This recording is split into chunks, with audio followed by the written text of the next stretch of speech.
Et puis notre dossier du jour, ensuite on connaît depuis hier les chiffres du chômage de janvier qui sont tombés, mais nous, vous le savez, chaque mois dans la quotidienne on fait un dossier spécial sur la France qui recrute et qui recrute aujourd'hui dans l'agriculture à l'occasion du grand salon de l'agriculture. Pour comprendre ce déficit, il faut remonter à la source, dans les centres de formation.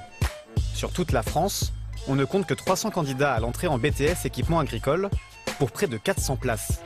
Ce professeur de lycée agricole en Bretagne a bien du mal à lutter contre les clichés. C'est l'image de l'agriculture déjà en général, qui rebute pas mal de jeunes. C'est aussi l'image justement du matériel où on a en tête le vieux tracteur avec lequel il faut bagarrer à coups de masse et autres, alors qu'en fait on a des engins qui sont très sophistiqués et qui exigent des compétences aussi bien en hydraulique qu'en électricité, qu'en électronique. Et ça, beaucoup de jeunes ne le voient pas.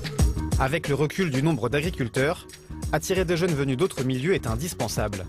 Mais dans ce domaine, tout reste à faire. Combien d'entre vous ont de la famille dans le milieu agricole ?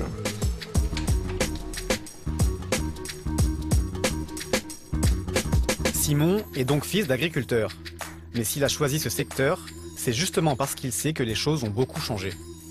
On travaille avec des robots, on travaille avec un smartphone. C'est plus comme avant, avec une fourche. Aujourd'hui, tout est mécanisé.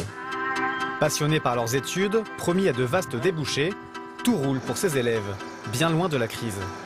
Jusqu'à présent, 5 à 6 mois après le diplôme, 100% des jeunes de ce lycée ont trouvé du travail.